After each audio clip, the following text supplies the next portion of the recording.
Today we're going to be talking about the best way to counter junglers. In 9 out of 10 games you'll find that both junglers start on the bottom side of the map at their Krugs or their Gromp, often with the help of the AD carry and support. Using this fact against you, the enemy jungler can come into your jungle and kill you as you're doing your first buff, or they can smite the buff knowing that your smite is on cooldown. Once they figure out your jungle route, they will know where you will be going next and they can come to kill you at your second buff. It does not matter how strong you think you are as a jungler. If they're running Smite with Ignite, or they are a naturally strong counter jungler, you will be in for a lot of pain taking the standard jungling route. In this example, we see that despite how strong Udyr is as a jungler, the enemy Shaco was able to steal his blue buff and later kills him at his red buff, which sets Udyr back for the rest of the game. Here are two examples of how I deal with counter junglers. In the first game, I'm on purple side facing a jungle Rengar. I figured that Rengar will try to kill me at my blue buff if I start a Gromp as usual.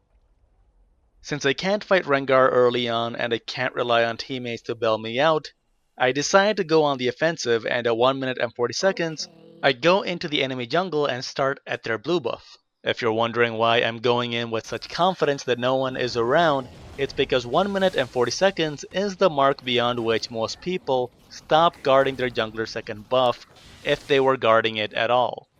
Once I finish up at their blue buff, I go back into my own jungle and clear one more camp and then take my red buff. This allows me to reach level 3 with both of my buffs intact. Now while we were doing this, the enemy Rengar did come in and take our blue buff, but this is not bad. His actual goal was to kill us or put us behind, and we've effectively thwarted his plans. From here onward we can continue our usual jungling routes and become a strong tank for our team. In the second example, I'm on the blue side facing a jungle Nidalee. I figured that Nidalee will try to counter jungle me and kill me at my red buff if I start a Krugs. Knowing that I can't fight Nidalee during the early parts of the game, I go on the offensive again and I'm going to be starting at her red buff instead. Now while I'm doing the enemy red buff, I check the top lane and the mid lane and I see that both Garen and Victor are playing their lanes normally, completely unaware that I'm in their jungle.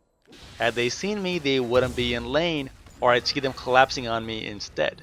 This basically reaffirms the strategy of solo invading at the 1 minute 40 second mark.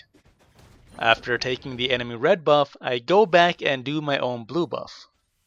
And now here I make a mistake where I should have done my wolf camp, but instead I decide to go exploring my bottom side jungle to see if my red buff is still up.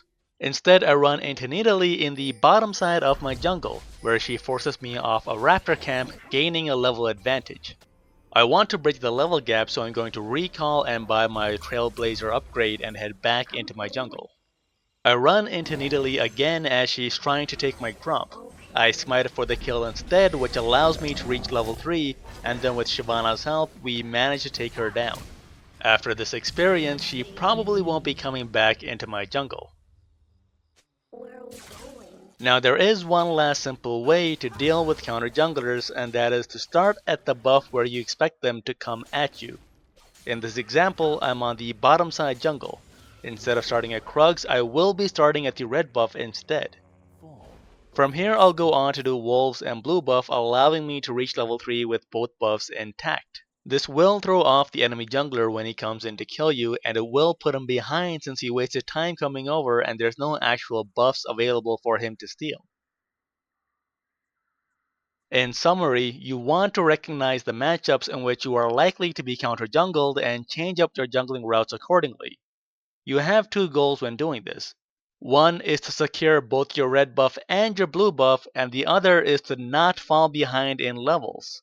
One way to go about this is to take both topside jungle buffs, and the other way to do this is to start at your bottom side buff and work your way up top. In either case, this will throw off counter junglers who normally do not encounter these counter jungling strategies.